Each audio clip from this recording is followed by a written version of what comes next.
What is up, everybody? Welcome to another episode of Comic Book Weekly. Guys, we got a great show in store for you today.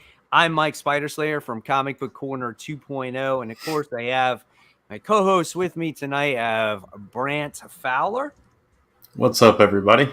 From wonderful Last Ember Press. And of course, I have Cat Comic Uno. Hey guys, what is up? Who is a well-established comic writer at this point herself. Thank you. Yeah, these guys are veterans here, man. I'm like nobody.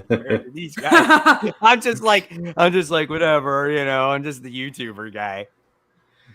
Well, you always very successful YouTuber guy. Yeah, I was gonna say you have just a few viewers, just a few viewers. Yeah.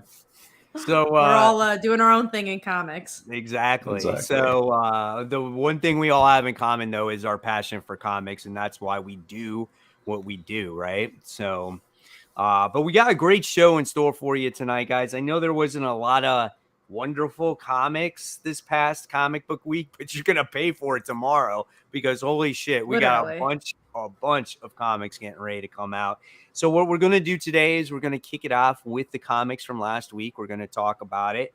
And then we'll jump into the news. Obviously, we'll talk about that Hulk issue 6 and the spec and what we thought about that book and everything else. So, but before we get into the Hulk, we're going to talk about some of these other few books first while other people join. So we want to welcome some people to the show. We got Tevia, we have Truth and Faith on the show, we have Willie on the show, Simon's on the show, SM Down is on the show. So guys, thank you so much for joining us nice and early. We already have 30 viewers. So let's get started. And we're going to kick it off with Captain America issue 0. I was actually pleasantly surprised by this book. Same. I thought, first of all, when I opened it up, I thought this artwork was outstanding. I was like, holy cow. I'm like, this is amazing.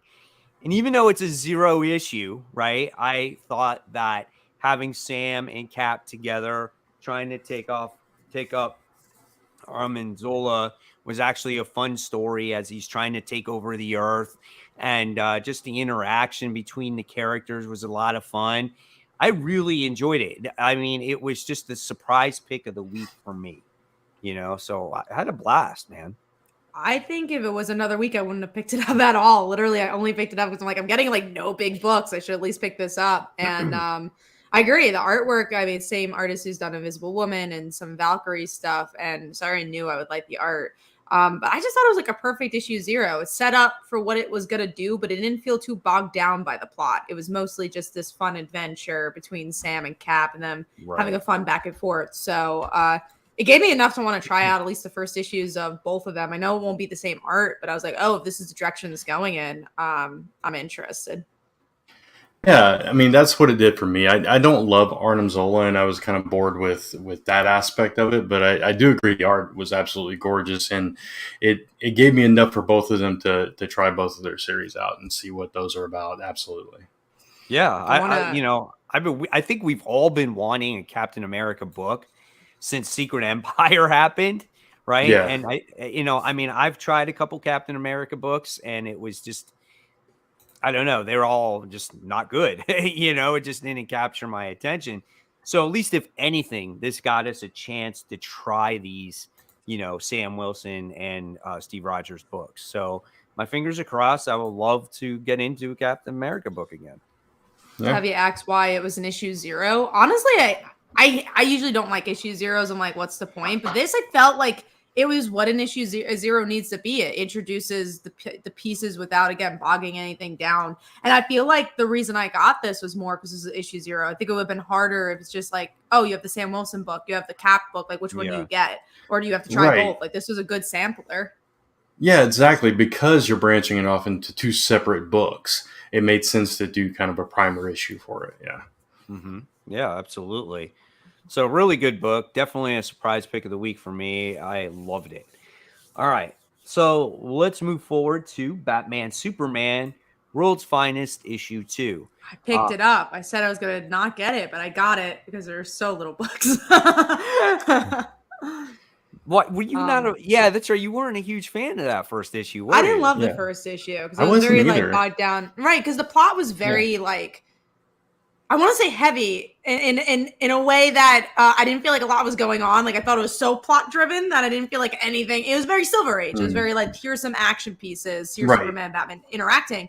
I felt differently about this issue. I'm actually Yeah. glad I picked up this issue. I still don't love the plot, and honestly, the Superman and Batman stuff is the least interesting thing. I think Robin and Supergirl saved this issue for me. I was like, I want to see their story. That's so interesting. So it definitely gave me enough to say, oh, I'm going to try out issue 3 now. Because I'm just interested in them more than the plot. Yeah, I couldn't agree more. That's exactly my thoughts. That like the main plot of, that Superman and Batman are dealing with, it's like I don't really care about that as much. And that was kind of my complaint with issue 1, if I remember correctly, was that it was something that I'd seen before a dozen times.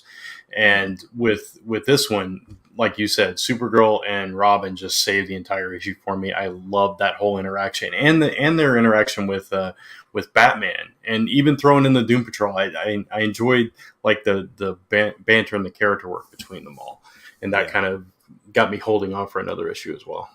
See, I liked it. I love how in issue 1 that wasn't really the main story. It was just a setup to kind of get everything going to get to that main story and to get these characters together, right? And that's what I loved about it. And I think the cool thing is yes, that it's not just a Superman and Batman book. It's a lot more than that. And it has a lighter tone. It has a more old school DC feel to that. And I think we could credit Mark Waid to writing these characters, in the right way. And it gets you interested, obviously, like you said, Kara, and is it Dick that's in this book? I think it's Dick, because it's not in this timeline. It's just it's its own thing. It feels like, so I think it's Dick Grayson. It hasn't really. I don't think it's been told like exactly who it is, but a lot of people were telling me they think it is Dick. So, but I also want to see that story between those two characters and like what happened with them. Like, why do they hate each other so much? It was a good book, man. I really enjoyed it. I think it's fun. The artwork is absolutely gorgeous, and I want to see the adventures on it. I just feel like this is the DC universe, this one book. Like if we had more books like that, I mean, DC would be unstoppable. But it just seems like the entire DC universe is right there in that one little contained book right now. Yeah. Someone asked if they're dating. It was hard to tell. I don't think so, because of one of the lines that Robin says about like seeing another guy with Supergirl. It didn't seem like he was like jealous. I don't know. It doesn't seem like they're dating. I think they're just friends on the rocks, but they could have been. I don't know. Yeah, it almost felt like a brother sister kind of thing. Like you messed this up for me, or you did something really stupid, and I'm ticked off at you, kind of thing. That's the vibe I got from it anyway. Yeah, I don't know. I guess we'll find out in time. Yeah.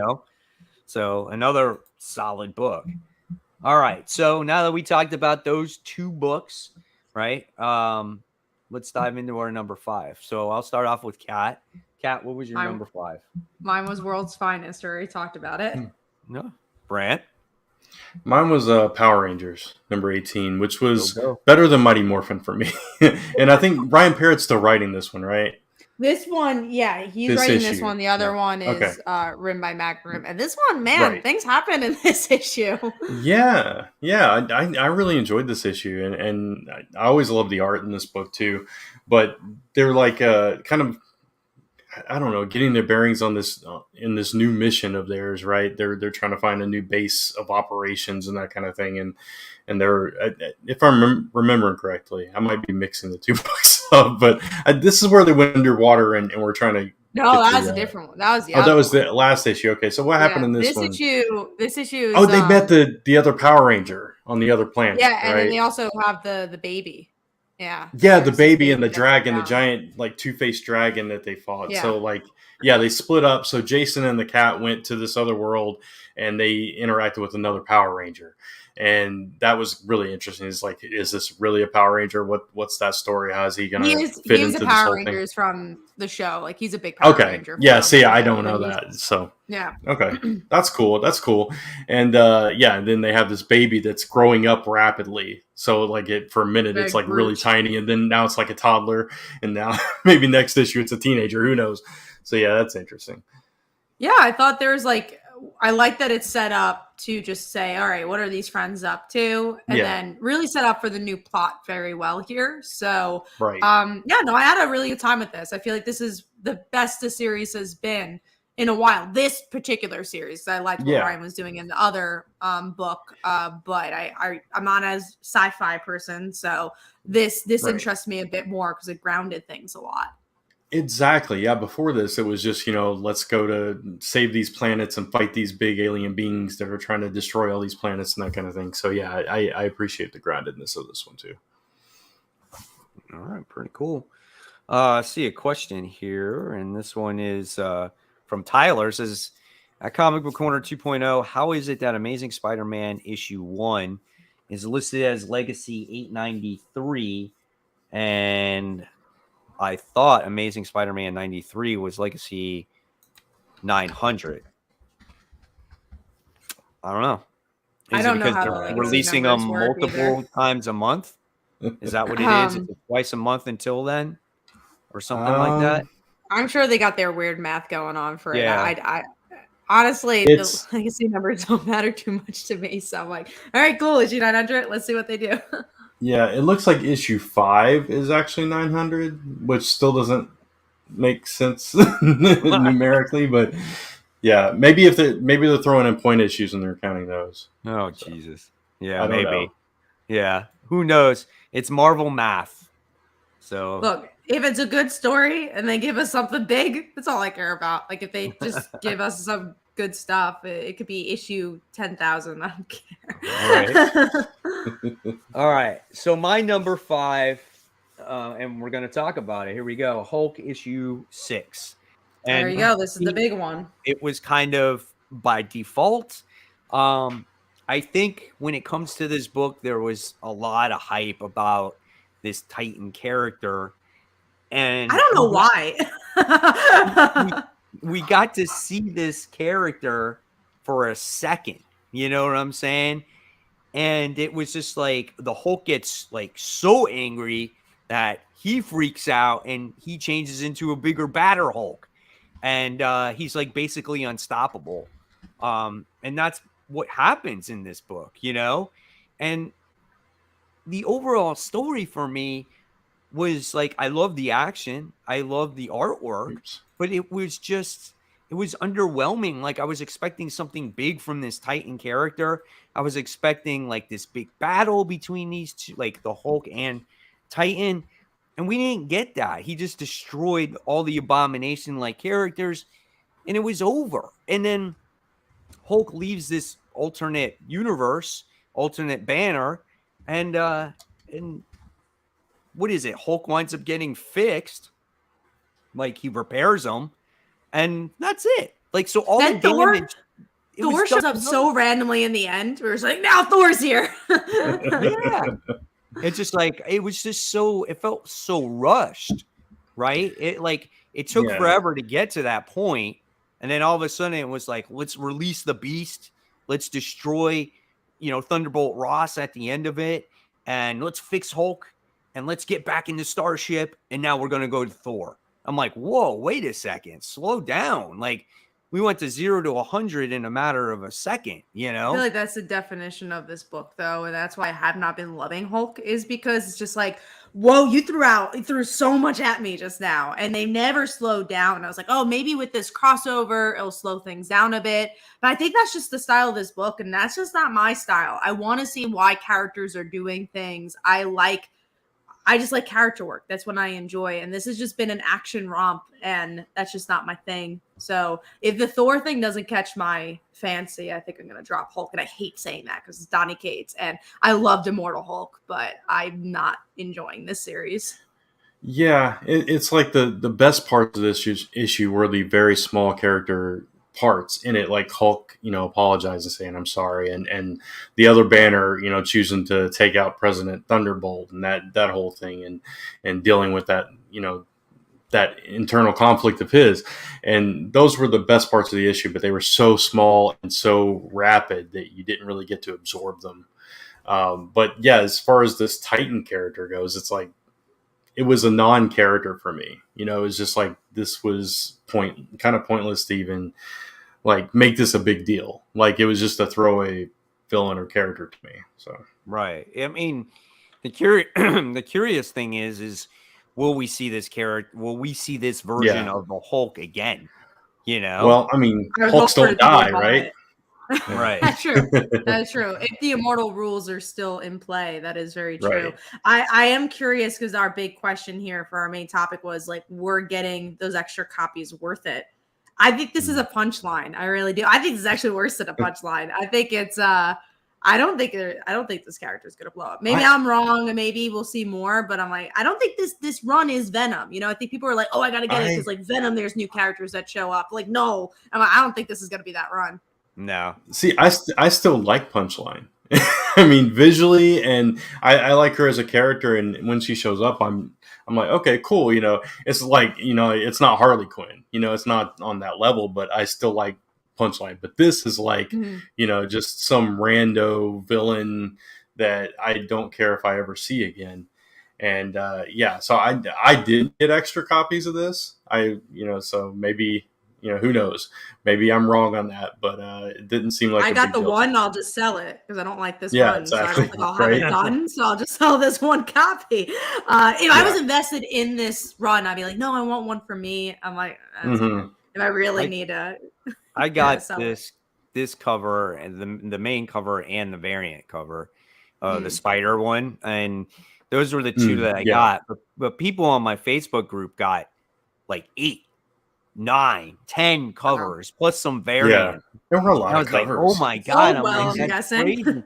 And basically, what this is, honestly, what Titan reminds me of, and it's not even a real name for the character. It was like, it's like a Titan, is this reminds me of Hulk going to Super Saiyan level. He's like Goku from Dragon Ball. I wonder why I don't like it. And it's just like he just leveled up because he got so angry that he just became something else. And that's what that reminded me of. But is it a plot you're interested in? I guess is my question. No, because, I mean, listen, I'm still going to read the book regardless because I am a Donny Cates fan, and he tends to surprise you when you least expect it. Like, look at Crossover, look at Venom, look at Thor.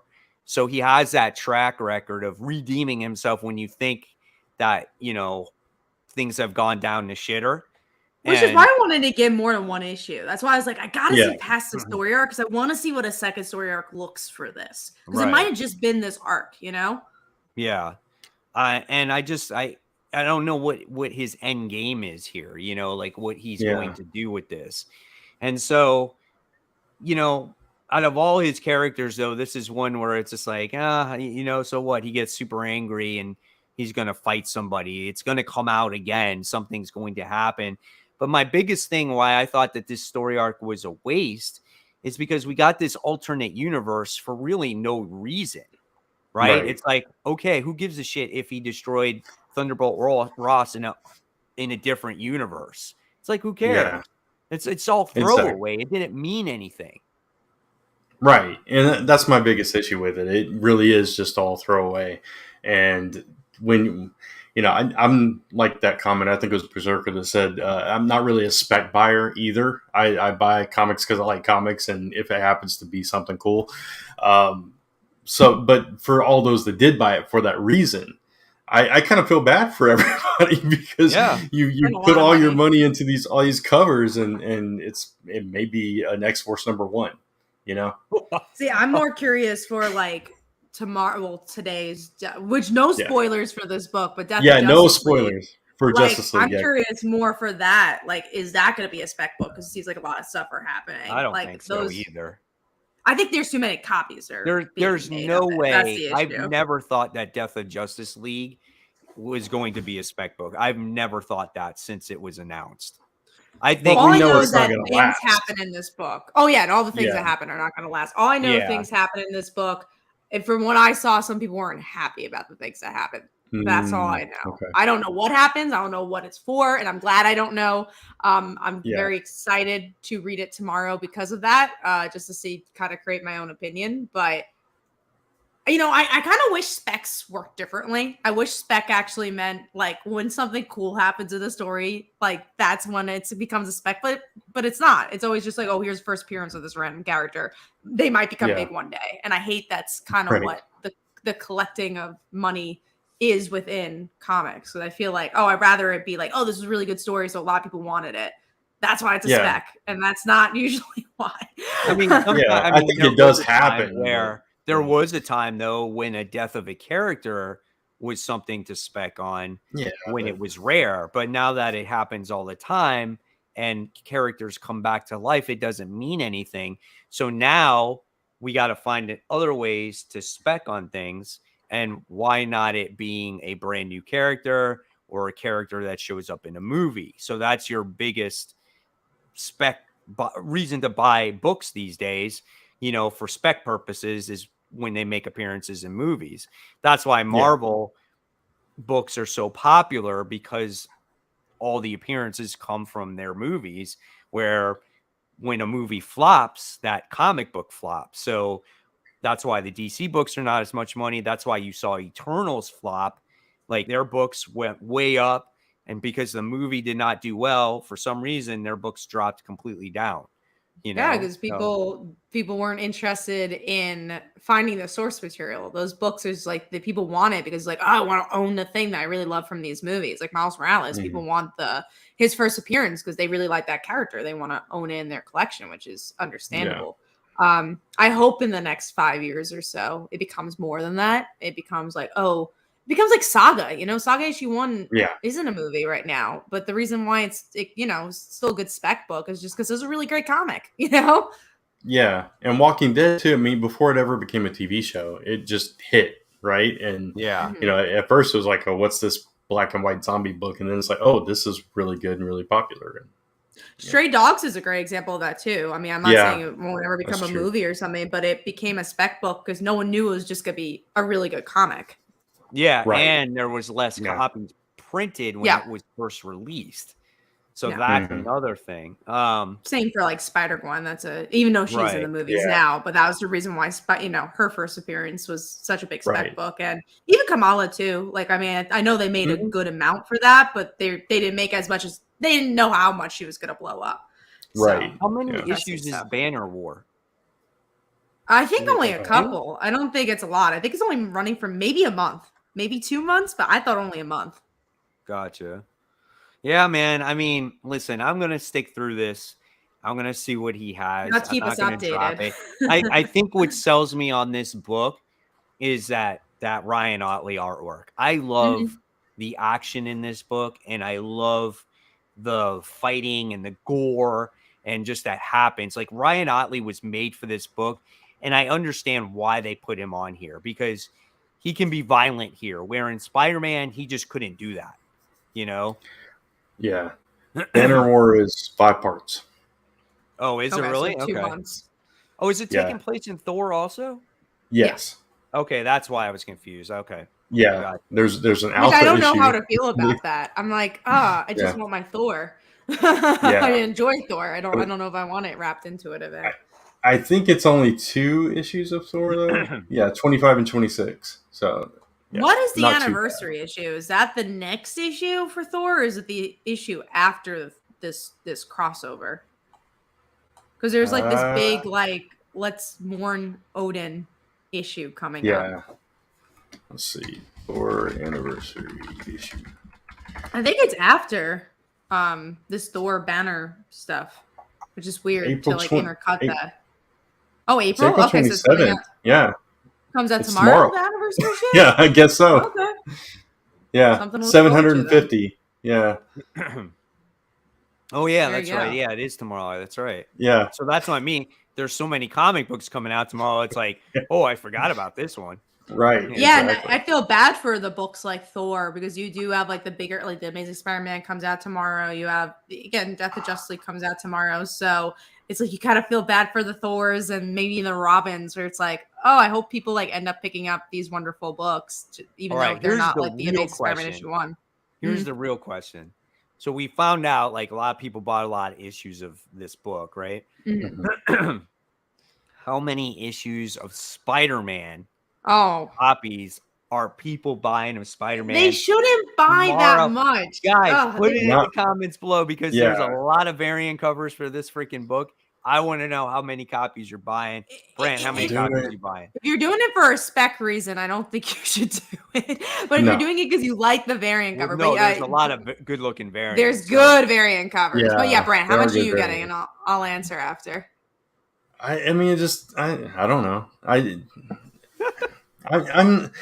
I hardly ever buy extra copies of a book though. It's like if I see a really cool cover that I really want, then yeah, I'll get an extra. But typically, I just don't. I don't. I'm getting 2. I limited myself to Yeah. that because it is, it's a costly book. I'm getting the like the Mary. It's a $5.99 book. Yeah, I want to Yeah. get the regular cover just because like I want that in my collection. But I also am gonna get the Black Cat / Mary Jane Archer. That one's the one that impressed me the most. So I think I'm getting the main cover. I think, or I could have been like, no, I'm passing on the main cover because I don't want the main cover. But I'm pretty sure that I'm getting a couple of the other covers, but I want the Black Cat cover for sure because it's done by Art Germ.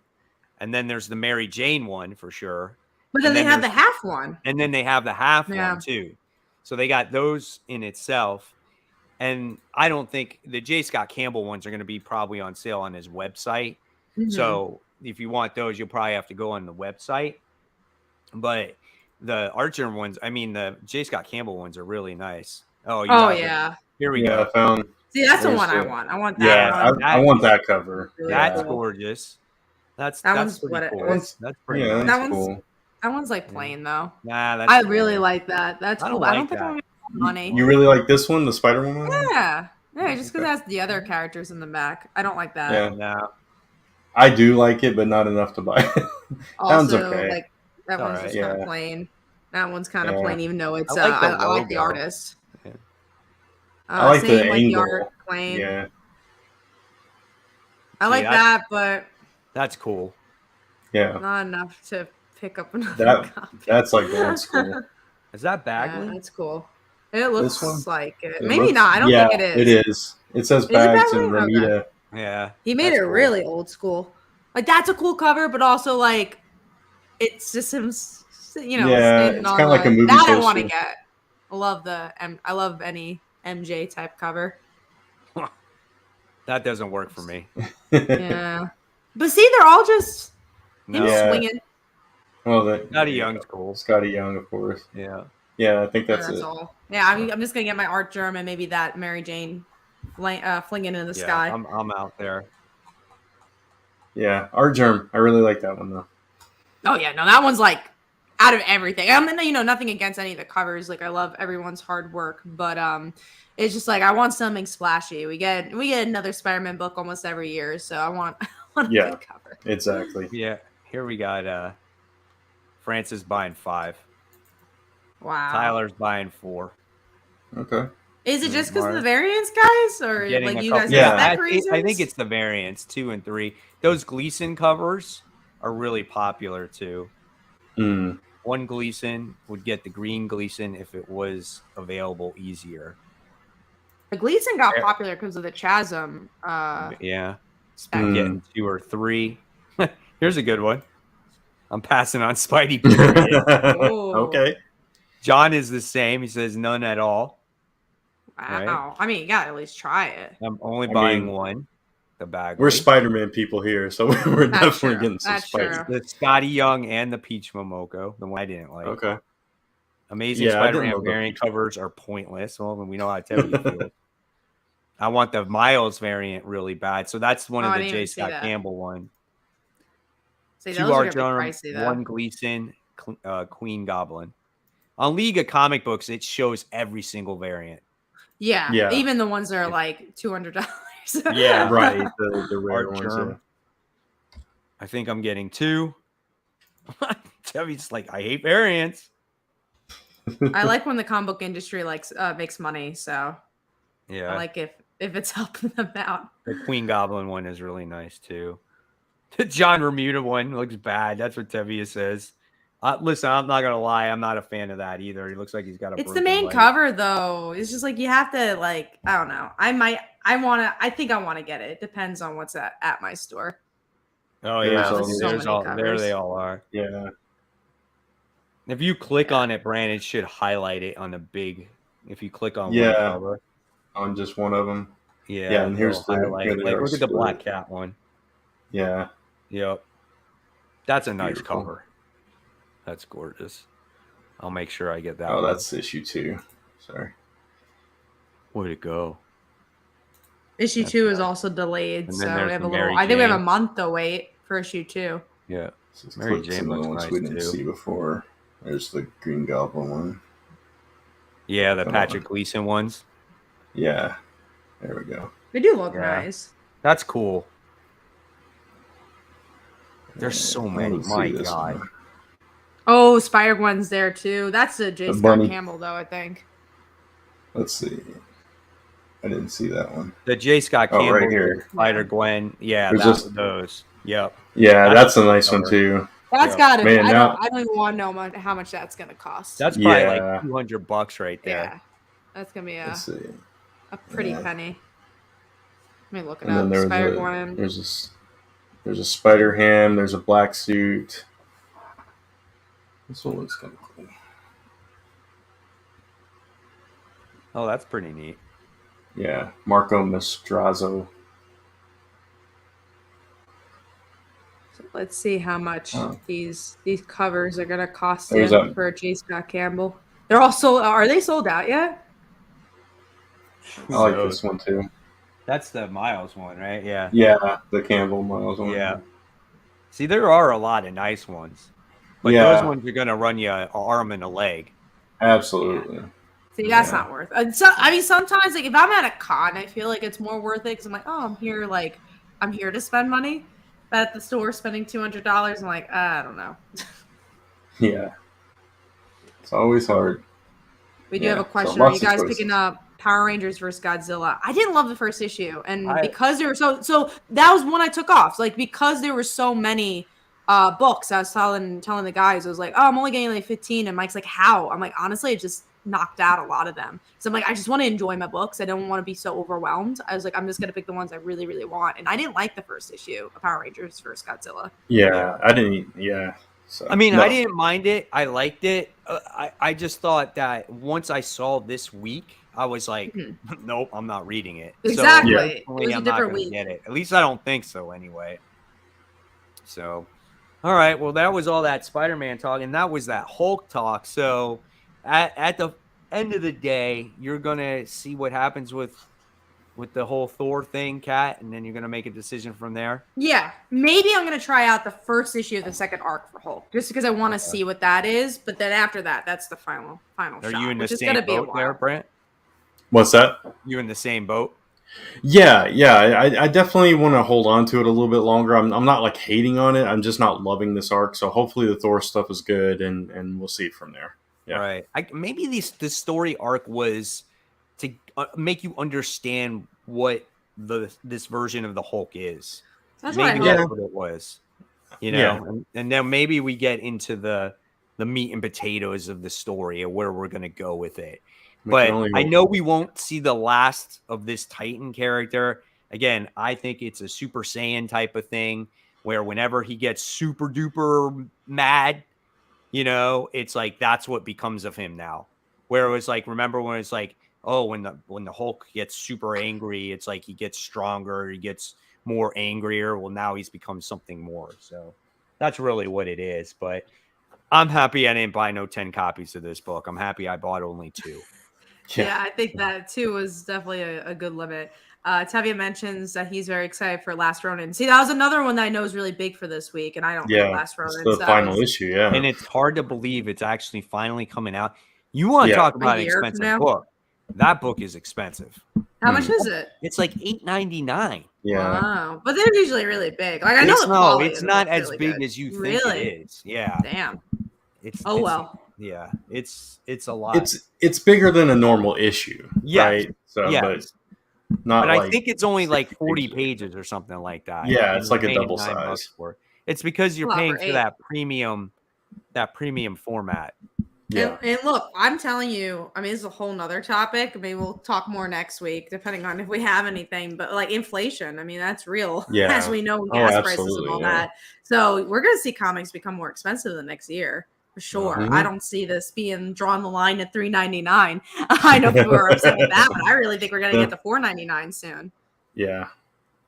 Bear says, Kate said he's starting with Insane Actions. What does ND stand for? And And then slowly revealing more and more about the in-between of Immortal and this of how it got there. Okay. I wish we started there, but I Yeah. mean, if we get there, that's good. It could be just like you said, Mike. He was just trying to, establish what the new status quo is, and then kind of peel it back. And Right. yeah, that could be interesting. Something different.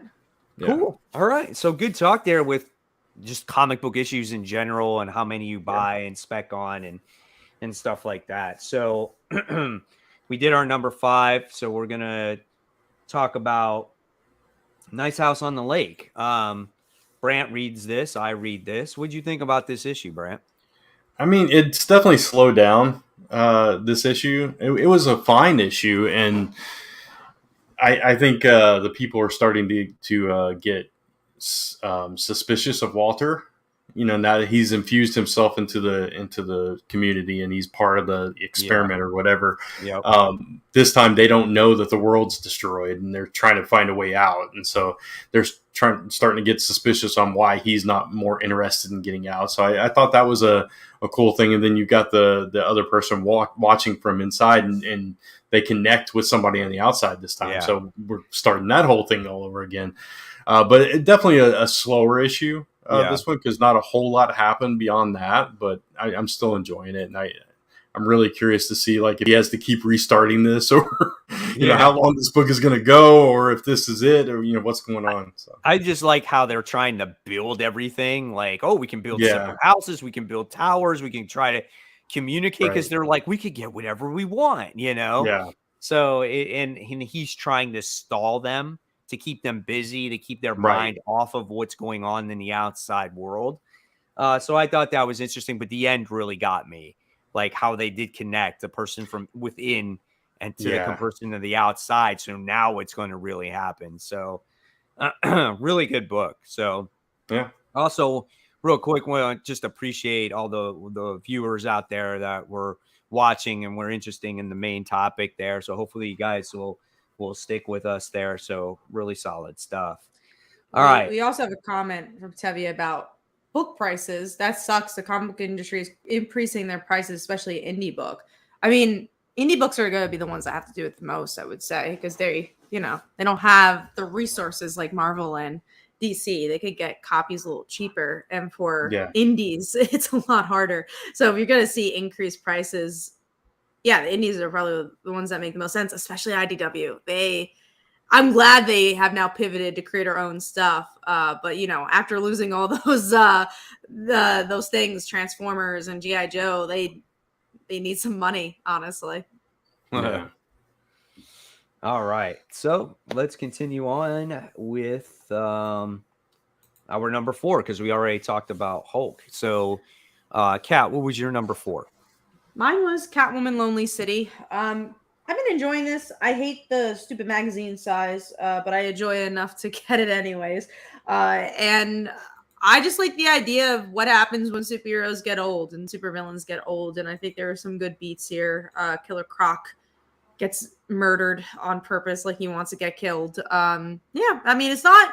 I don't think it's been as good as issue 1, but I'm still enjoying the ride. Yeah, I really enjoyed this issue. Issue 1 just kind of was in a category of its own, but it stayed consistently. Good. It's consistently good throughout. And I kind of I told you guys I didn't know if I was going to get this one because I was only halfway through last issue, so I had to read like half of that plus this whole book today. But yeah, so it's I like that she's like thinking about everybody else now, and she's putting them all aside and like, okay, I don't want to get you killed, don't want to get you killed, you're out, that kind of thing. And she's starting to understand her limitations and stuff. I love the way that Poison Ivy came to her aid and kind of helped her out in this one too, and reconnecting that. And I love what they did with Poison Ivy in this world, like what she became and how she's kind of heroic, which I love to see. And all these characters, it's like this isn't with Riddler. Yeah, she does. All right. Yeah, she does. Unlike Rogues, it's like instead of these all getting together for one final score, it's more altruistic than that. It's like, okay, we got to get into the Batcave, find out what this is. We're trying to save our city from Harvey Dent and all this stuff. I really enjoy the plot in this one, and the character work is top notch as well. So I enjoyed it. I didn't get a chance to read it. I kept it separate from all my other books because of that magazine format. Yeah. Right. And I was like, oh shit, I forgot to read it. It's sitting right here. It was a good issue.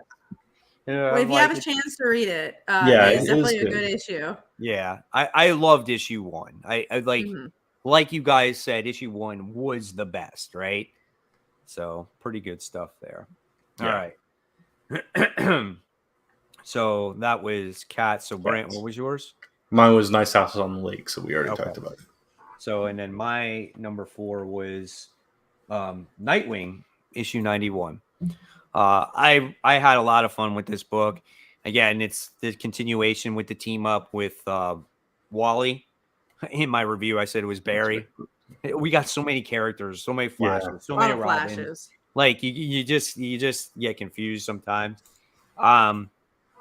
But this issue was really good, and I felt like when I got done reading it, like Tom Taylor should actually write a Flash book, because I thought like Flash was the better character in this book than Nightwing.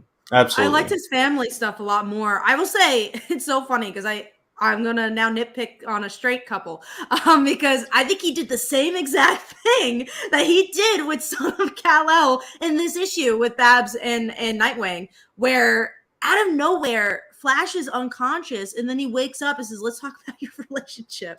That was weird. Where did that come from? And don't get me wrong, I get it, and I like that's what they were doing. But I'm like, oh, that felt like very unorganic. I like what he said to him, and that was one of my panels this week. Is I like what that conversation, but I do agree it just came out of nowhere. It's like, I think I was thinking about this while I was unconscious. You guys should be a couple. And it's just like they've obviously teased it, don't get me wrong, but they haven't. Again, it goes back to the same thing that I've had a problem with Jay and John with, is the same issue I've had with Babs and Dick, even though they have their past, so it's a little easier to get into. But if you take away their whole history, it's like, they keep like teasing this romance, but they don't do anything with it besides they have a dog together, but they don't actually talk about it. So they don't ever like talk about their relationship. So it doesn't feel very organic, or in this story in general feel very built up. Like I think their friendship is, but their romance, it's weird. I'm not a fan of that. Yeah, we've just gotten little hints of it here and there, but nothing like it's actually building towards something. So yeah, I agree. But aside from that, I really did. This issue and last issue, I love Wally and Dick teaming up. They're just they bounce off each other so well in this book, and traditionally speaking, they've been together, on and off for years. But I really like them together here, and I would love to see more of them together. But I do agree with you, Mike. I think Tom Taylor could write a really good Wally West Flash book. Yeah, I liked how stupid they made KG Beast be. They just like picked them apart like it was just so easy, man. It was so good. Love that. I love him coming, like his little monologue to him. He's like, I know you can't hear me because I'm going too fast, but I'm going to say this anyway. You ever come near my boy again, I'm going to take you out. I just love that whole thing. So good. Yeah, I like their friendship a lot. And I liked, I think I really like the Flash family the most, even though we didn't get to see a lot of them. The thing is, I wish we had Bruno Rodolfo's artwork, because I don't like the art in this book as much. It's very dark. So it took me out of it a little. Gotcha. Just wanted to give Comic Toby a shout Nice, out. Comic congrats. Toby 420, who Nice. just became a member on my channel. Awesome. So I really appreciate that. Thank you so much for the support. All right. Oh, and we just got a super chat as well. Oh, cool. Emoji Oh, and the cool, membership are thanks. only $1 per month. There you go. Thank you. Awesome. Nice. Appreciate Very it. cool. It means a lot. All right. So we talked about some Nightwing. We talked about Power Rangers already. And now we're going to move on to our number 3. So, Kat, number 3. Mine is Captain America issue 0. We already talked about it. Fowler. Mine is Batman Superman World's Finest, which we already talked about as well. All right. And that was mine as well. Nice. So cool. We agreed on that one. So moving right along, we're going to talk about, Brant and I at least are going to talk about the conclusion to Knighted issue 5. This was a bad conclusion in my opinion. Yeah, I agree. Sorry to hear it. Yeah, it was just like a lackluster. We defeated the bad guy. I left my girlfriend. I got the money back from the ring, and now I can help fund my nephew's cancer battle, and I might be back as the Knight once again. It was very cliche, we've seen it all before type of thing. Yeah, I do like the way it said the end of volume 1, so it alluded to it coming back again. So because it did feel like the end of an arc and not the end of a series. So that's I agree. It was kind of lackluster and very abrupt because like you're building up to this whole thing where he's got to take out this entire army of I don't know what you call them, cyber infused people. That are attacking this whole gathering, and he just like reminded me of, Brant. What's that? The characters from the X-Men, whether it's those guys that have the weapons. Oh yeah, the ones I hate. Yeah, the ones that they were battling in Marauders. Yeah. Yes. Those characters. That's what they reminded me of. Yeah. I hate that kind of thing. But yeah, he just like it was short work of them. He took over their operating system. Is like, okay, you're done. Yep. And then is not his partner, but like the girl at the woman at the police department showed that she actually had powers, and she kind of saved the day too. And it's like out of nowhere. Yeah. So yeah, there were little things like I loved him, kind of sticking it to his ex-girlfriend now because she was a total jerk. Yep. Kind of walking away from that. But other than that, I was like, whatever. Okay. Moving on. Right. Yeah, it was definitely, I was like, man, that sucks. Because the first couple issues, like, really good, man. Right. So, but all in all, I thought the overall series was fun. It was good to see that mashup between like a Spider-Man or Bruce Wayne type of book. The premise itself when it first started, like you said, it was like a Clark Kent / Peter Parker guy becomes Batman. That was kind of the whole premise behind it, and it worked for an issue or two. Right? Yeah. Yeah, exactly. All right. We got a comment here. It said, glad he left his woman. She was toxic as heck for him. Yeah, that's she true. She kind of was, though, right? Yeah. She's like, we need to spend more time together. We need to focus on our relationship. But then she would just be a total jerk to him every other time. It's like, okay, now that you're acting, a little bit more, manly for my taste, I'll talk to you a little bit more and we'll work this out. But as soon as he proposes or she thinks he's proposing again, oh, don't go there again. Yeah. She was mean. It's like, I want you to stick around when I feel like talking to you, but when I don't, I'm just going to go out and party and, you can stay home. That's how she was. Yeah. All right. So that was Knighted. And I'm sure we'll see him again someday soon. All right. So that means we're going to go to our number 2. Kat, what was your number 2? Mine was Power Rangers. We already talked about it. All right. Brant? And mine was Catwoman Lonely City. So we already talked about that. All right. You ready for this one? The Secret History on War of Weed was my number 2. Seriously? Oh, really? Dude, I didn't even pick that up. It was hilarious. It was so good. Jerry Duggan actually wrote this book, right? Oh yeah. And it's about this guy who gets sent out from Madam President to destroy all the cannabis in this area because this takes place in the 80s. Marijuana was bad, drugs were bad, right? And this thing was all over the place. It was hilarious. Like, this dude is like a Punisher type of character who's like, I'm going to destroy all the weed. And he starts flaming it up and he starts doing battle against all these people. He does all these puns, you know, and they're like, the narration was done by Jerry Duggan, which was hilarious. And he's like, he says, oh yeah, this guy's puns are hilarious. And then he goes, the character is like, I'm the pun usher, you know, and then he makes all these happy day puns and he just says all this hilarious stuff while he's doing this battle.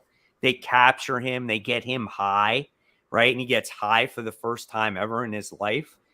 And then when he's hallucinating, he comes across the weed thing, which is so hilarious, you know, instead of the swamp thing. And then he joins their group and he does battle against the United States because they used him all these years to do things that that they forced him to do. But he didn't realize that it was wrong. And he goes against all these crazy characters and shit like that. Dude, this book it just surprised the hell out of me how funny it was. Now, if this was an ongoing thing, I probably would get tired of it. But for one issue, it was perfectly done. I really liked it. Sometimes you just need a one shot, and that's okay. Yeah. We do have a super chat from Comic Toby. I bought Secret yesterday. It has activities too. Yes, it does. It has crossword puzzles. It's got mazes inside of it. It is so funny, dude. I loved it. It was so good. This does not sound like my kind of book at all, but I'm so glad you enjoyed it. Honestly, Brant, like, yeah, if you did read it, you might get a laugh out of it. Like, I'm sure I would. It was definitely different. It was for sure. You know, it wasn't like over the top, dude. I'm smoking the whole entire time. This literally was about a guy that served the military since he was honestly in 7th grade. That's what they said. Because he was, you know, and the U.S. government took control of him, and he didn't know any better, you know. So pretty cool. Other guys that he fought against was like 80s inspired characters, like Don Johnson and stuff like that. So it was pretty cool, man. It was good stuff. So, all right, where are we at now? I think that was your number 2, and I think I did my number 2. Brant did, and Brant had Catwoman. So Spider-Gwen first. Look, I loved issue 1. Read it. See? I'm glad you read it. I'm actually not glad. I didn't think this issue was good. I read it for you, Kat. I appreciate it. Yeah, no, I didn't love this issue. I liked issue 1 more. I thought this one was kind of what you were talking about with issue 1, where it's like, oh, here's all these clutter of Gwens, and I feel like it kind of lost the soul of issue 1 for me, where that was, you know, Gwen, like her journey with her dad, and just how these other Gwens were connected. And here it's just like, here's 5 Gwens, and let's not really see Spider-Gwen at all. So I was a bit disappointed with this one. But I'm glad you read it. Did you like it better than issue 1, or are you on same as me? I think issue 2 was weaker. I'll give you an answer in a second. We just got another super chat from Comic Toby 420. I guess maybe he's talking about that last book. Was it first appearance spec? I don't think so. I think he's talking about the weed book. The weed, yeah. I don't think there would be. I don't think it's a spec book at all. Yeah. Yes, it's a first appearance of this character, but I don't think this is a spec book. I don't think this one would be worth money. But if you have it, take care of it, because you never know. And that's what we all do here, is that we buy our books first to read them. If they become money in the future, that is a plus. That is a bonus. Buy the books because you enjoy them, not just because of spec. Yeah. Okay. So going back to this book, I did not enjoy this book. This was probably worse than the first issue for me. I like that first issue. we got so many Gwens, you could not even tell which Gwen was Gwen at times. And that's what I didn't like about it. The only one you could tell was that there was Wolverine Gwen, right? So Yeah. and that's the only reason.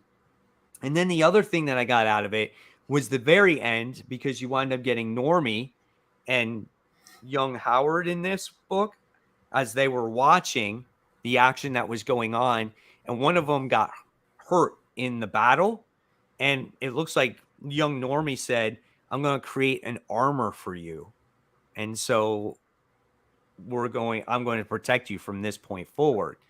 So that's led to believe that that's something going forward in this book. We can hope. I mean, obviously, I'm going to see it through. I like that first issue. But I have a feeling I'm going to just like the first issue and the last issue. I don't think I'm going to like these in between issues that much, but we'll see. What is it? 6 issues? I think so. I just want to see. I just want a regular Spider-Gwen book. I just would like to have just a Spider-Gwen book. It was funny because someone was mentioning 420 in the comments. I didn't realize the Weed book came out on 420. So that's interesting. So my question mark for Jerry Dugan is that did he just like look at a calendar and just be like, I guess 420 is landing on a Wednesday. I should make a Weed book. He probably did. He probably did. This book, I wanted to tell you, a lot of the proceeds went to charity. That's cool. Yeah. I think it was prisoners that were nice. Who are prisoners that were accused for, I don't know, something about marijuana or something like that. So there is a charity behind it. So there was a purpose to this book. That's actually really cool. It sounds like there was a lot of thought put into it. And I was like, oh, that I didn't think that was a Wednesday. And I was looking at our date. I was like, oh wait, was that Wednesday? And then I looked back. I was like, oh, it came out on Wednesday. That was interesting. Yeah. That's Mike Manhattan says they should have made this book out of actual weed. That'd be an expensive book. Yeah, right. Or does it have like a little package of weed like attached to the cover? See, that might be better. Or do they just have the whole book that's weed, and then like in the back they have like a little piece of paper that you can roll it up? You want to talk about spec book like 20 years from now? If you didn't smoke it, it's worth a lot of money. Oh yeah, it gives you powers actually. Oh god, that's funny stuff, dude. All right, so let's move forward. So we'll see what happens with Gwenverse going forward. Yeah, I think I like issue 3. We'll dive into our number one book. So Brant, what was your number one book this week? Nightwing. Kat? So mine was Spider-Gwen. No, mine was Refrigerator Full of Heads, issue 6. Nice. Really good conclusion. I love this book. I think it's just everything you want in a horror sequel. And we get to see the 2 final girls team up and defeat her ex-boyfriend from the first story, and he becomes a giant snake, and it was just really good action. And if you're a slasher fan, I think you'll really enjoy this. Very cool. All right, I regret falling off of this, unfortunately. Oh yeah, no, I think you would have had such a good time with this, especially just the action. Maybe you'll get a trade. Yeah, I might. All right, my number one was Captain America in issue 0. Nice. I just enjoyed it. Like I said, it was a surprise pick. And that's why actually my number 2 was number 2, because these were 2 books in a very small week that I didn't expect to be any good. Yeah. And they were really good in my opinion. So I love when comics do that. You know, they surprise you, because there's a lot of times these days where we don't get surprised in comics. Everything is spoiled, you know, before it comes out. You know who's going to die, which character is going to show up. Like, you know, all this stuff before it even comes out. So it takes away the element of surprise.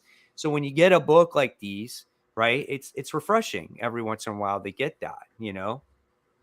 Yeah, no, I agree. I think Captain America, especially, I didn't expect that to be as good as it was. And I didn't read the Weed book, so I can't talk on that. But sometimes it's nice where you're like, oh, I guess I'll get this book. We'll see. I think Rain was that for us for issue 1. And then I think all 3 of us, Naomi. I remember I wasn't going to pick it up that week when it came out. I was like, oh, this is a lot better than I expected, and I really enjoyed it. So it's nice when you get a surprise book that you didn't even have in your most anticipated, which I have a feeling is going to, for our most anticipated this week, which obviously we're going to talk more later. I don't know if those are going to be like our top 5 picks. I think it's like you're anticipating it, but I think some of these other ones are going to sneak up in our top 5. Yeah, I agree. Yeah, absolutely. All right, so there's a comic talk. So we're gonna go into the topics now. I'm gonna go get some water, and then we're gonna dive into those news topics. Yes. Now, beforehand, we are going to talk about my Kickstarter. I do have about a week and change left for Slice of Life issue 1 through 2. It's about an anime character that comes to life and falls in love with a high school cheerleader. Here are some covers for that. Like I said, we have about a week and change for it. So if you want to go check it out, if you want to just get a flavor of it, we're also on Webtoon. So if you want to see, if you want to pick this up first and get the gist of it, go read it there. And then if you want the physical copy, the Kickstarter is a great place. We have exclusive stories within the physical book. So you're not just getting it physically, you actually get to get new content as well. So go check that out. I will leave a link in the description or in the comments.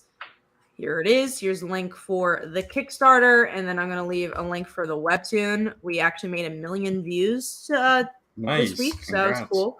Thank you. Yeah, that's in less than a year, like way less than a year. It's been, I don't even know how many months. We launched in July, so it's cool that we're like getting close to 30,000 subscribers and 1 million views is pretty cool. We do have a super chat here. So Tyler says, when does Peacemaker issue 2 come out? What do you think of? I don't think any of us read issue 1. I'm the only one who watches the Peacemaker television show, and I love it. But I didn't buy the comic. Yep. So me either. What does that say? I have no clue what this means, Comic Toby, but term Sex Panther in an auction means final bid. Did someone ask that? I don't know. Really? I don't know what you're talking about, but we just learned something. There you go. There you go. Very interesting so when fact. You want to make a final bid, everybody, just say Sex Panther. Just say Sex Panther. Yeah. I don't know what that means. Is this the word, or is this like a thing that's being sold? But thank you for that information, Comic Toby. Let's get into the news, though. So we have some media news. Last week we talked about the trailer of Thor and what we thought of it. But I thought was cool news is that this trailer was actually the 4th most viewed trailer in the past, like in the first 24 hours, which I thought was really interesting because we do have like Spider-Man and Avengers Infinity War. Like, it just shows that even after all these years and all these big events, people are still really excited for Marvel movies. Yeah. So I thought that was cool. Go ahead, Mike. I was going to say, I mean, even excited. I think people look for those main MCU movies, right? Yeah. And I think when it comes to like Doctor Strange, Spider-Man, Thor, all the big heavy hitter heroes, those are the ones that people are going to be attracted to, and they want to see what the next installment is of their favorite character. You know what I'm saying? So I listen, when that trailer came out, I was totally excited for it, and I can't wait. I mean, just think Doctor Strange is right around the corner as well. I mean, I'm totally excited. I can't wait for it. So I think it's cool. It's very fitting for, that's a big number, man. 4th viewed trailer on YouTube. I think that's awesome. Yeah. I mean, yeah. And it's crazy that like some of those other movies, like you mentioned, Kat, are also Marvel movies. So they're just killing it with that. And it shows that they're not slowing down at all. People are still like so pumped to go see these movies. So, and oh, sorry. What are you gonna say? I was just gonna say, and the new pumped Jane Foster there. So. Oh yeah, for sure. That's why everyone was watching it. Exactly. Everyone just wanted to see her guns. Yeah, exactly.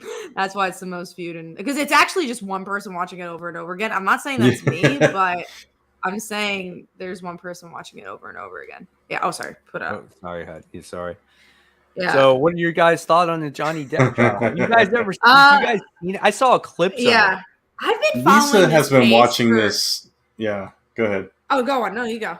No, I was just gonna say Lisa's been paying very close attention. She's been watching the videos and everything. So yeah, I've been following this case for years. I actually wrote a short for this like short film thing I had to write a couple of years ago, and I saw like I was looking up about like women being abusive in relationships. Like I wanted to like do research on that, and then that case obviously came up, and like how society has really changed on like, oh, who was wrong, Johnny Depp or Amber Heard, and like just watching the videos of her on trial, and just even before that, like some of the tapes of what she said, like looking into all that. Like I'm honestly, I don't think any of us could have enough information to know if Johnny Depp did anything here or if it was only Amber Heard. But I think there's a bigger conversation to be had about women abusing men. And that's like, not something that's talked about a lot. So I think there's a lot of reasons why this trial is important. And again, I don't know as much about the Johnny Depp side, but I think that's a topic that needs to be more in the forefront. So I think, I'm glad it's getting there. I've only saw clips of it, and nothing for nothing, but listen to Johnny Depp talk normally was driving me crazy. I didn't know he had an accent, and then I was like, "Where is he from?" And he's from Kentucky, from like Illinois or something. Yeah, he's like talking like so slow and everything, and I'm just like, just spit it out, dude! Like, come on, man! I want to hear you. Like, it was driving me crazy. But I haven't dug deep enough into it to give really my my input on it. Yeah, I definitely don't want to speak out of turn either. I mean, just from things I've heard from Lisa and stuff, it's he's been forthcoming with things that he has done or said, but still presenting evidence that is showing some inconsistencies in Amber Heard's stories as well. So I haven't heard a lot from her side though, so I don't know, but it's definitely one to keep your eyes on. And I agree, it's important because, like you said, Kat, we don't often hear about the other way around. So for sure. So Tyler also adds, what will be better, Thor 4 or Doctor Strange 2? I think that's such a hard conversation because they're two different movies. I know they're both Marvel movies, but I think they're just trying to do different things. And I think they're both just going to be awesome. So I'm hoping they'll both be awesome, but I think the movie that's supposed to make a bigger impact, I think personally, is Doctor Strange. I think from the multiverse aspect. It's going to open up things. So I totally think that's going to be a big deal, It's hard for me with Thor because like the first Thor movie I loved. The second one too. The second one it was okay, and the third one I didn't like at all. So I didn't love the third one, and I know everyone loves Ragnarok. I appreciate what it did for the franchise and that people enjoyed it, but I didn't really like any of the Thor movies. I like Thor and other things, but just honestly, it's just because of Jane and even Valkyrie. I'm just excited for everything outside of Thor himself. I think it's going to be cool to build his past.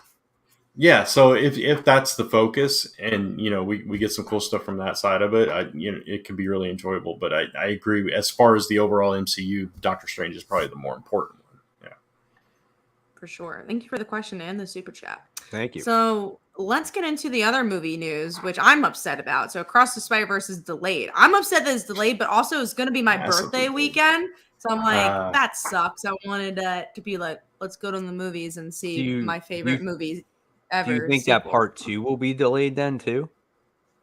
Probably. I don't know. It could be. I don't know how far they're in for production with that, and I don't know why it's been delayed in general. So I saw one comment. Delayed, though. Yeah, I saw one comment. I think it was from a writer or producer or something, and he made a tweet, and all he said was, "More time to make it awesome," or something like that. It's like, okay, so they're just trying to improve it, I guess. But it's quite a delay. It was already delayed because of the pandemic, and now it's getting pushed another 9 months or something. Yeah, I'm so upset because I just love that movie to death, and I've never wanted to see a sequel to a movie so much. I just want to see the sequel. Okay, we also have another super chat. Tyler says, guys, did you realize the Batman was DC's first multiverse?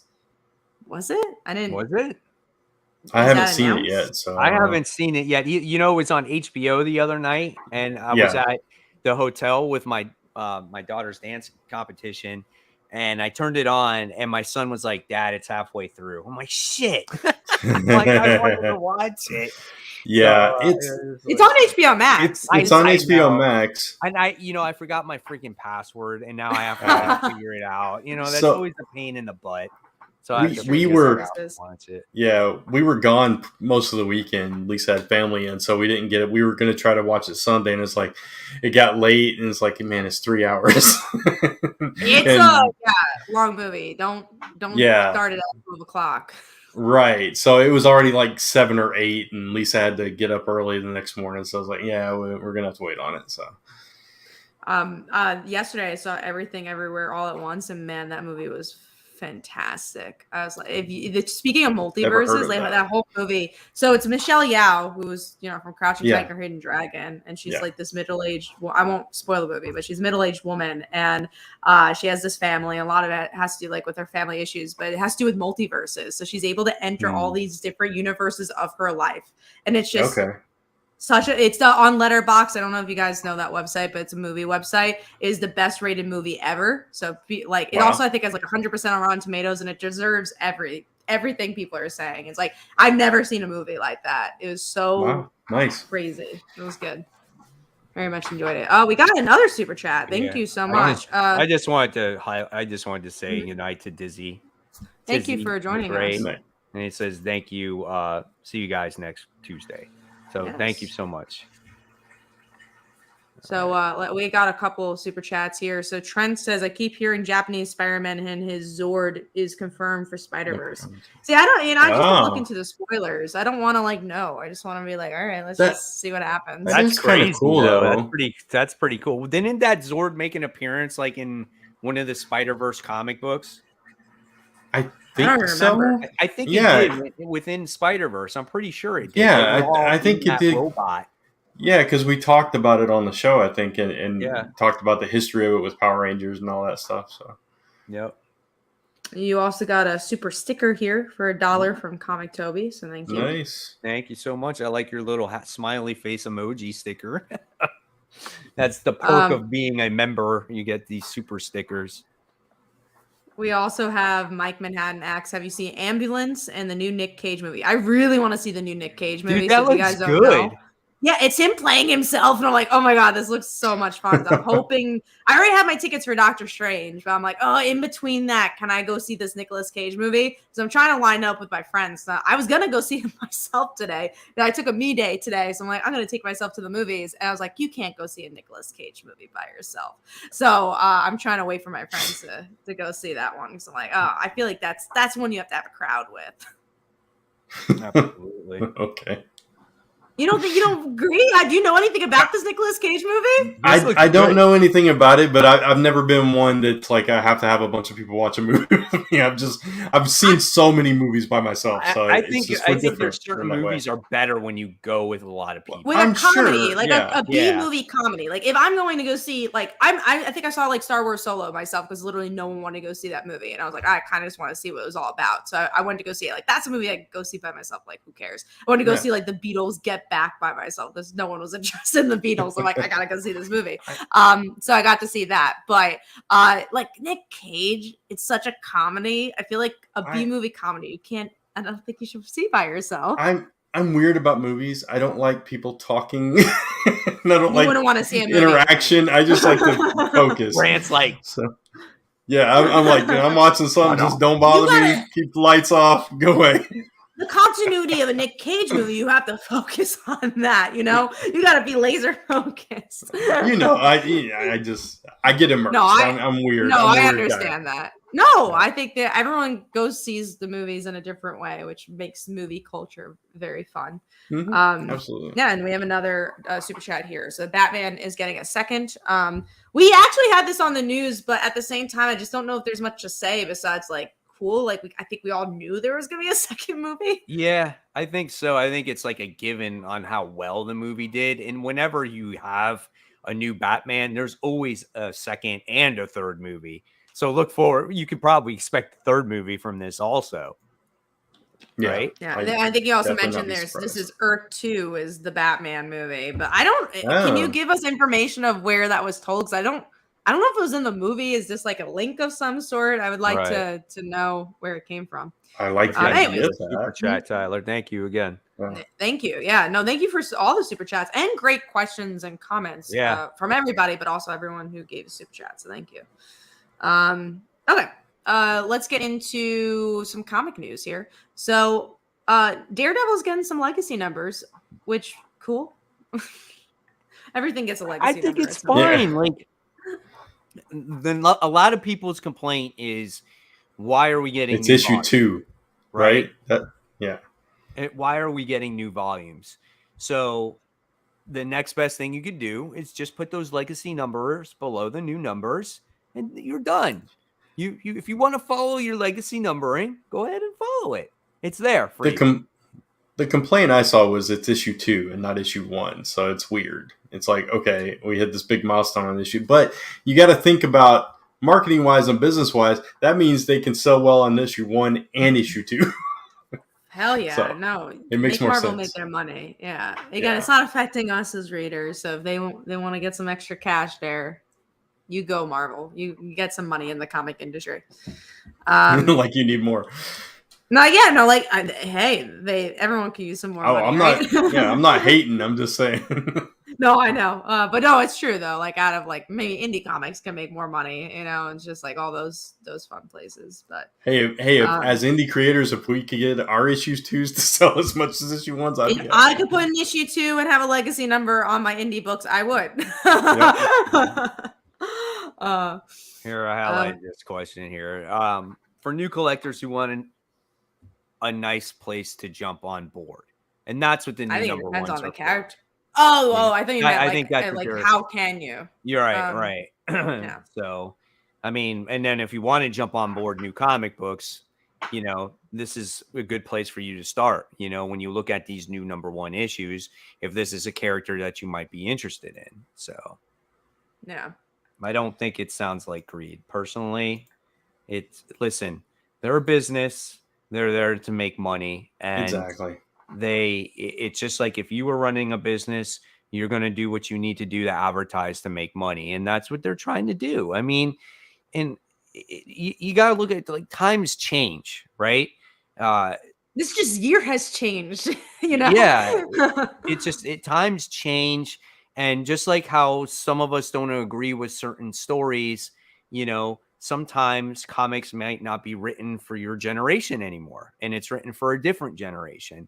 That's why a lot of people can't see how the way comics are written today, and they don't have an open mind. They're stuck on the way comics used to be read when they got into comic books. Which I find so crazy because there are books for them still, right? Like if you want something that's 90s style, go read Spawn then. Spawn's a very 90s style book. Like if you want something that's Savage Dragon, like there's books out there that exist like that. Read World's Finest.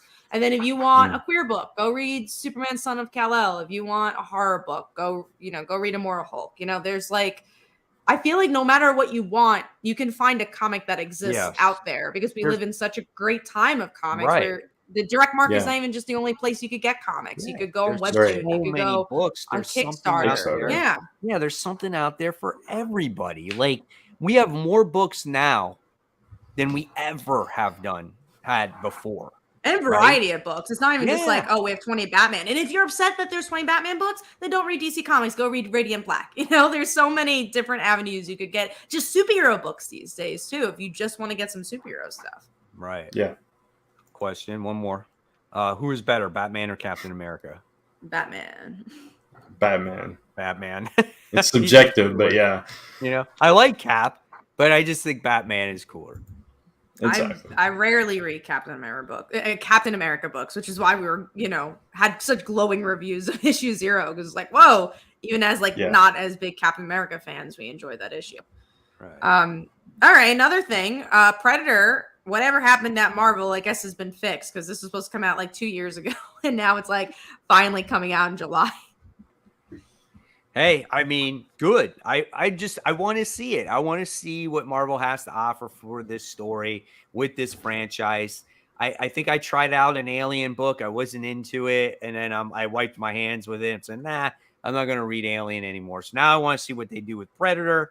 And if it's a good first issue, I'll continue it. There you go. Mike Knight says, I hear a lot of biased reviews that crap on books, but they aren't for them. They're for me. Yeah, no one. I mean, that's like our Yeah. biggest statement here. Anytime, even if we're negative about a book, we always try to end with that comment saying, that wasn't for me. Like that, it wasn't built for Exactly. me. And I gave it a shot because I also don't want to be narrow minded. Again, Captain America is usually not for me, but I could have really liked that book, like issue 0, if I didn't, I wanted to give it a shot because you never know. Like you got to have an open mind with books as well. Right. So like maybe sometimes try things that aren't for you because you Yeah, might end you up enjoying it. Exactly, Kat. I mean, you can't assume that every book is going to be bad. Mhm. You have to read the book. And like we said earlier, it's like it could surprise you, like Captain America, like we're saying, that War on Weed book that surprised Mhm. me. And sometimes when you think a book might be not good, but you still check it out and you're like, you know what, maybe that wasn't half bad, Yeah. And everyone's opinion is different, and that's okay. But you got to remember that at the end of the day, just try not to trash too hard on people because this is their livelihood. This is what they Yeah. do for a living. Think about Kat and Brant here, right? They make comic books. They write comic books. This is their livelihood. And think about what you say before you say it because they're people, right? It's just like it's like, come on, just don't trash on them, If Yeah, you think and you can do better, then you go out there and you write a comic. I think that's definitely the biggest point. Please It's do. just like, Yeah.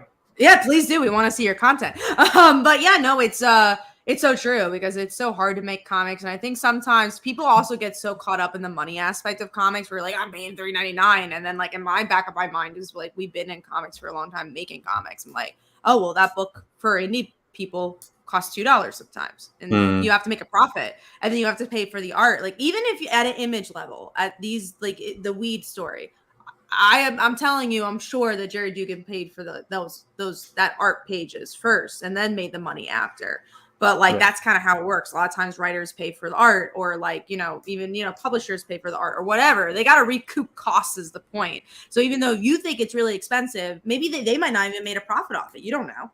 Or Yeah. maybe they did make a Likely profit, didn't. like they likely didn't. Exactly. So or maybe they have to wait until the trade and make a profit. So it's just like Yeah. also I guess educate yourself on that side of stuff before complaining. Because like I understand, Yeah. like we have hard-earned money too. Like I don't want to spend $5 on a book that I might not like, but I wouldn't trash on it being $5 unless I'm like, Yeah. oh man, this is 22 pages and for some reason like $10. Like and then maybe there's a conversation. But And yeah, no, time's changing.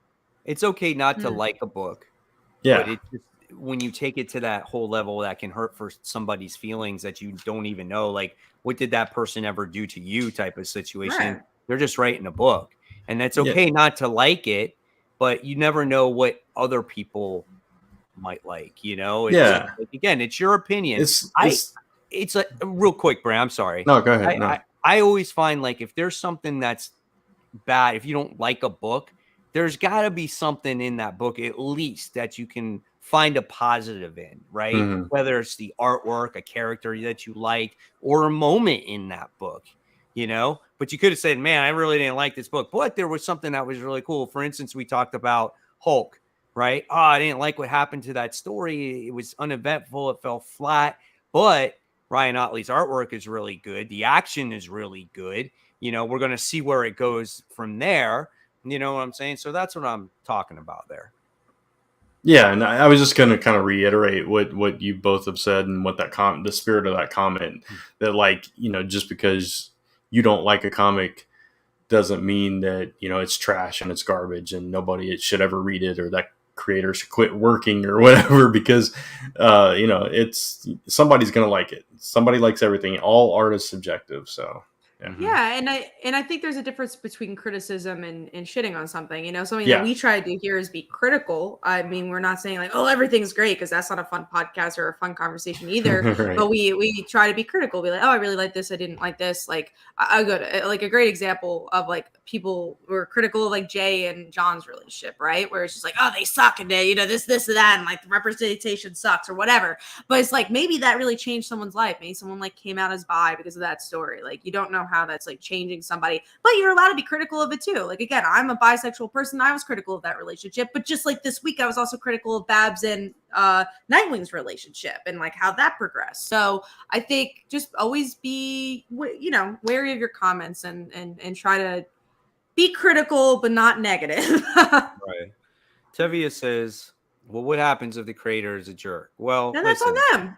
Who That's cares? on Let them be a jerk. And then what you can do then is if you think they're a jerk, then don't buy their comic book. That's right. all. Then Yeah, that's the way to punish them is if you think they're not a nice person, then you don't support their work.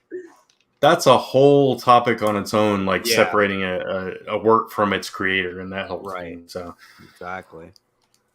All Good right. stuff. Good conversation there.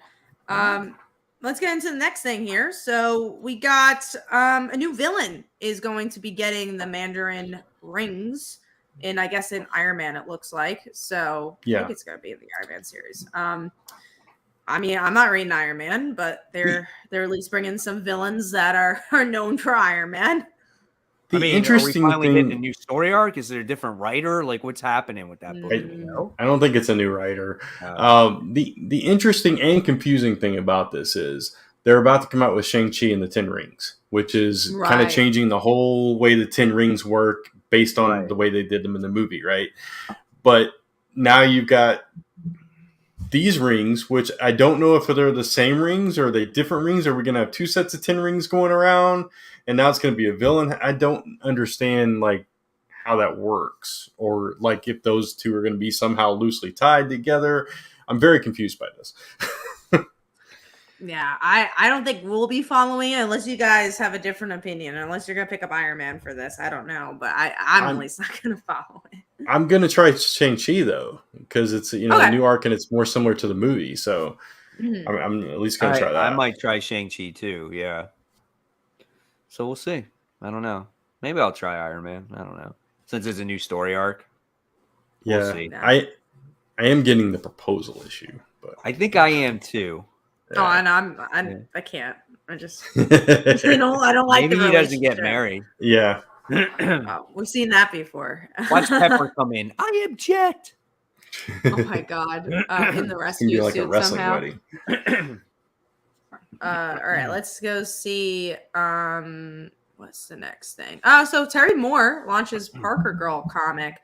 So if you guys don't know who Terry Moore is, he's done stuff like Strangers in Paradise, Rachel Rising, and I've read all his series. I love a lot of his work, and I was so curious what they're gonna do next because they had like a Rachel Rising serial kind of book, and now this is Parker Girls, which is I'm surprised they've never done. I was like, oh, that's really cool. Yeah, I love this idea. Parker Girls was kind of, it wasn't like the main plot of Strangers in Paradise, but it was definitely a huge subplot.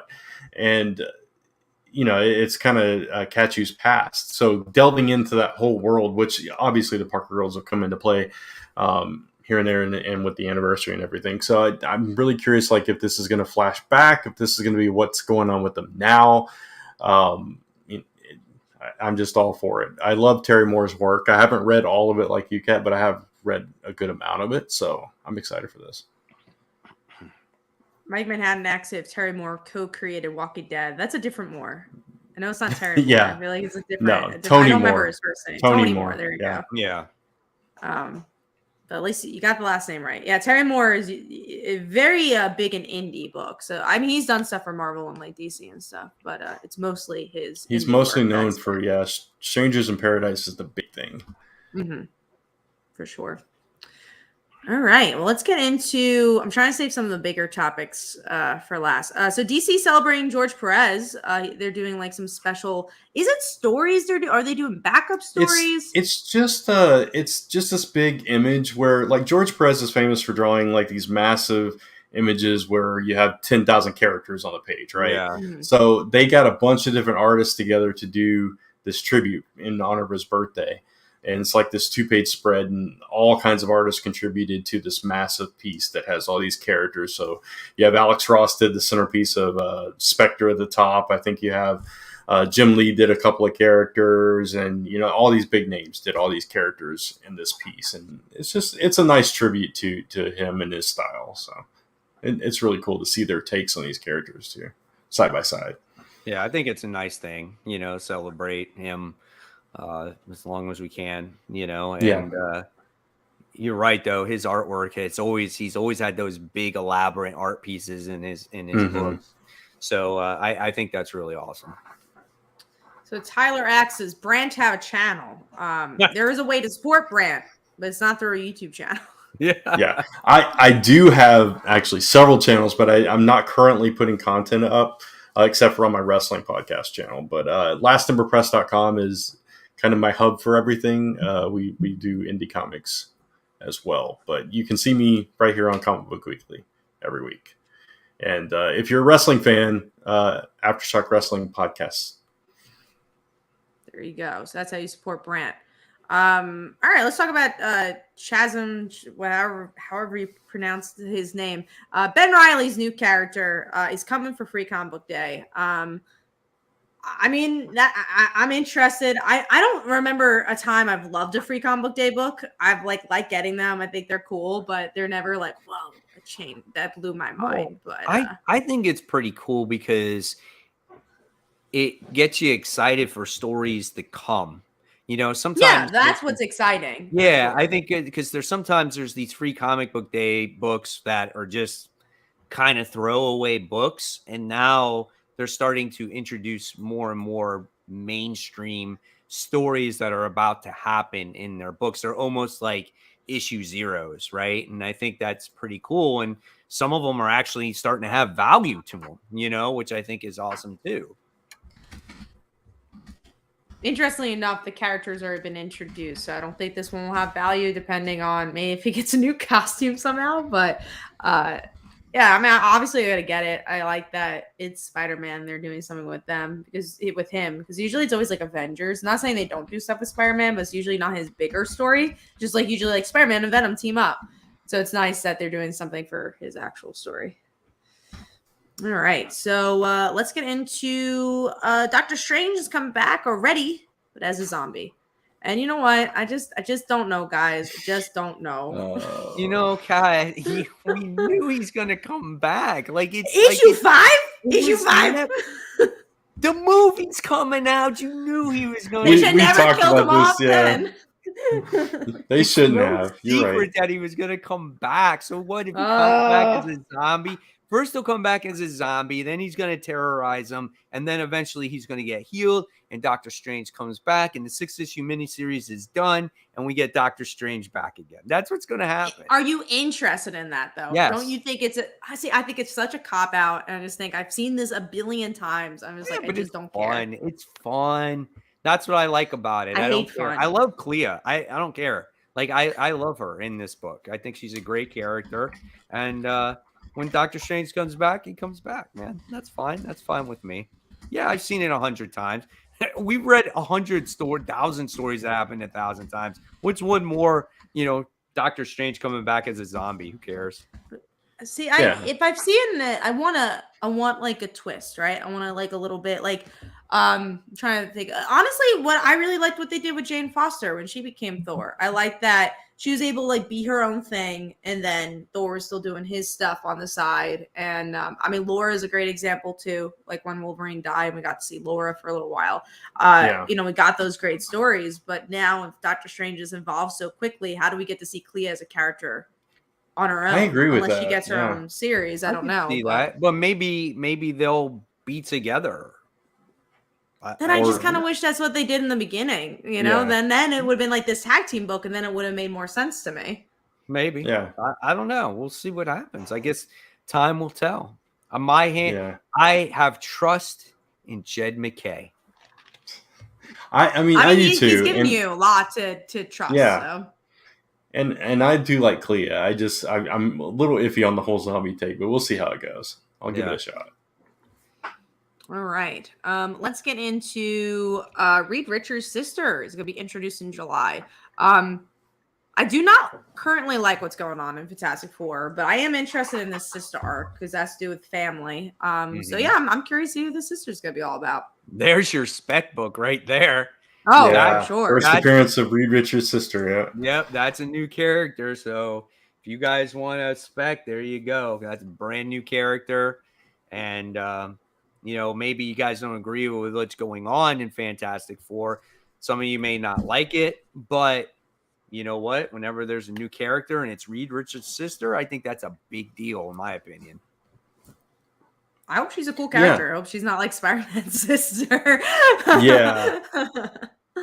And, it's pretty clear it's going to probably be somebody brand new that we haven't seen before. It would be weird if it was like, somebody that used to be on the Avengers or something. Like, I'm your sister. It's She-Hulk. Jen actually is the cousin of Hulk and the sister. It's the Banner Richards connection now. So, that's why they're so smart. So Tyler Leedy says, guys, I think I have to go.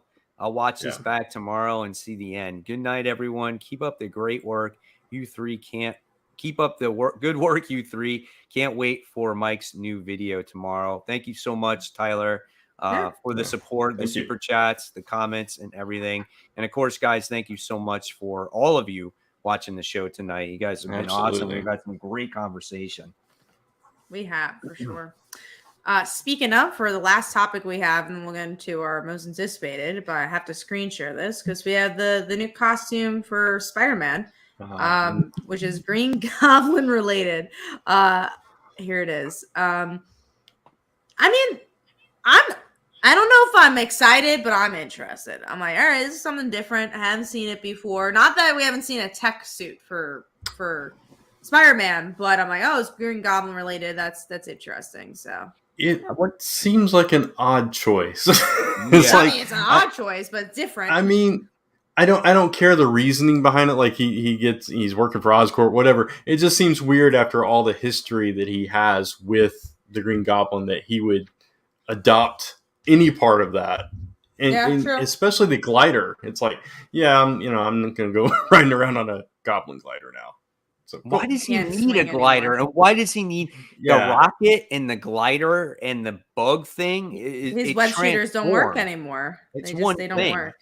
It transforms. I don't understand. Yeah. So it's like, why do you need that? And then he's got an egg that like hatches the nano spiders.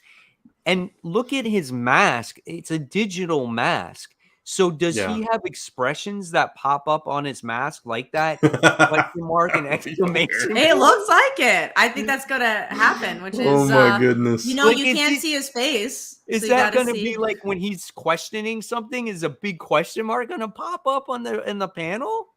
I think so. We've seen some questionable stuff in the past. This is nothing different. I mean, we talked about that. What was it? They're in the paparazzi little arc, the electric, the weird colors one. Yeah. So this is better than that. Also, there was a costume, and maybe it was the paparazzi arc that just lasted like 2 issues, and then we never saw it. Yeah, it was that one. Yeah, it was that one. All right. Oh man, I don't think I think that Spider-Man's just putting stuff on the wall right now and seeing what sticks, because they're like, all right, let's start a new arc. Okay, let's get a spider glider now. Goblin glider. Let's just do it. Let's see what happens. What's with the eggs on his like gloves? Like, what is that? Yeah, I don't know. They say it's I think that's where the spiders come from. The little okay. They come from his. I guess those are the pumpkin bombs. They're spiders. Okay. Well, they look like pumpkin bombs. It's on his arm. I think those are the bombs. Where they detach from there. Yeah, but I think that's what is in his belt. Is those bombs are in that belt? Oh, you are correct. Oh yeah. Maybe they're extra. I can't. Or maybe it's the thing that makes his question mark show up on. I want to see him use the jetpack and have him fly into space. Oh man, maybe that's why he's using it. Maybe he's going to space. Well, that would make a little more sense at least. I don't know. Hopefully, the story makes it make sense. Yeah, I hope so too. I want to have a laugh. I mean, listen, Queen Goblin was pretty cool, right? Yeah. So you never know. This could much be cooler cool. than we thought. Yeah. Yeah, this could be cool. So that is all the news pieces. So we are going to move on to the most anticipated. Yeah, so let's do it. Let's get on to that most anticipated. These are books that are coming out tomorrow, or in some cases today. We're going to talk about We all have those. the same ones. We just all have the same ones tomorrow. Yeah, so it's interesting with all the books that are coming out, and I'll kind of give away my little secret. I purposely, when I see Kat's top three and I have the same top three, I tend to try to pick something different just to be different. But when Mike picked the exact same three, I was like, you know what? Forget it. I'm just going to go back to my original three. So we all have the same three. Mike and I are in the same order, and Kat's is just like two of them are switched. So, Kat, what is your top three? Yeah. Mine is Justice League issue 75. So that's the death of Justice League. Just because I'm just so curious what this is going to bring. Yeah. I haven't read a Justice League book in such a long time. So I'm like, all right, let's see what this is going to be all about. And then for me, number two, the reason I had to put this is number two, because I'm more interested in the story, is Dark Knights of Steel. Because I was like, all right, like I've just been loving this book. So I'm like actually just really interested in the story. And then number one, of course, is Spider-Man, because it's Spider-Man and it's a new era. Yeah. And I'm just like, I just want to see what happens. But it's so interesting because we were saying this like in the beginning of the show. I don't know if Spider-Man's going to be my number one because it's like John Romita Jr. art. I have a big feeling it probably won't be my number one pick. So I'm curious to see what books I actually enjoy. Like these are ones I'm anticipating the most, but I have a feeling like Robin or something's going to show up in my top five more than maybe Spider-Man issue 1. Right, which is why I had Robin as my kind of plugged in number 3. So Mike and I, we both picked Amazing Spider-Man as our number 1 as well, but we switched Justice League and Dark Knights from yours. So Dark Knights is our 3 and Justice League is our 2. So why in that order for you, Mike? Just mainly because this story's been talked about for such a long time now, and I'm just very curious to see what DC came up with on why these characters are dying. Like, I want to know how are they dying? Right. Or did they and when are they dying? Universe, or what's going to happen of this, the ramifications of this, and I want to know why they just decided to do this. So I think that's why this is number 2. Just because I want to know what happens with Knights of Steel. I love the story. I already know kind of what I'm getting. So it's like, that's why it's number 3, even though Tom Taylor always throws in some kind of shock value in every single issue. You can always expect something like that to happen that, throws a wrench in the story. But you already kind of know the premise of the story and where it's going in a way. So that's why Justice League got number 2 for me. And of course, Spider-Man number 1, because it's freaking Spider-Man. It's whenever a new Spider-Man book comes out, it's always going to be my number 1 most anticipated. Well, especially the flagship. I mean, if you're got Savage Spider-Man, it might not be number 1, but if it's the flagship. That's a whole like I said, story. Like I said earlier in the show, we're Spider-Man people, so that's obviously going to take that top spot. But I'm in a similar way, like Justice League, I'm anticipating. I want to know what's going on with Dark Knights of Steel. It's like I'm excited for it. And I always anticipate that issue, but I'm just a little bit more curious about Justice League, so that's why it landed there. So, yeah, it's interesting though, because I agree with you, Kat. I'm not sure. I could see Dark Knights is still being in my top 5, but I'm not sure about the other 2. Yeah. Yeah, exactly. And being that we're going to be reading so many books, it's very possible that it's not in the top 5. So we'll definitely find out for sure. Next week will be a fun show for sure. Absolutely. That's going to be a fun and interesting conversation on how we're going to come up with a topic next week. So I know, because are we going to talk about Justice League? Will there be a big news piece that comes out? Are we going to talk about something in Spider-Man? So wait and see what the actual topic will be. Yeah, but look for a big show next week, especially when it comes to the comic books. Absolutely. All right. And that's it, right? That's all we got. I believe so. So it looks like Comic Toby says real quick, my number 1 comic is Monkey Prince. They have good covers too. So I heard some people have enjoyed that series. It's pretty cool. Yeah. Nice. I'm glad it's doing well for you guys. Yeah. All right, Very cool. guys. So I think we're going to wrap it up for tonight. We went on a solid hour and 40-minute show. We want to thank everybody who tuned in tonight to watch the show. That was a great Hopefully show. you guys had a lot of fun. We appreciate all the wonderful comments, the conversation. That's what makes this show so special, is because of you guys' participation and taking the time to watch. Thank you for all the super chats and the donations to the channels as well. And guys, if you love this video, please make sure you give it a thumbs up so other people know about it. And please hit the bell so you don't miss any notifications from us, even though YouTube doesn't always like to give those notifications. And of course, subscribe to Comic Book Corner 2.0 and Comic Book Weekly. So if you want to watch past episodes very easily on Comic Book Weekly, just go over to there, because it's back to back episodes over there. And of course, you can follow us on the social media, which is Facebook and now Twitter, owned by Elon Musk. And we have Instagram and of course YouTube. So guys, as always, thank you so much for watching. And until next week, happy new comic book days, guys. Take care. Good night.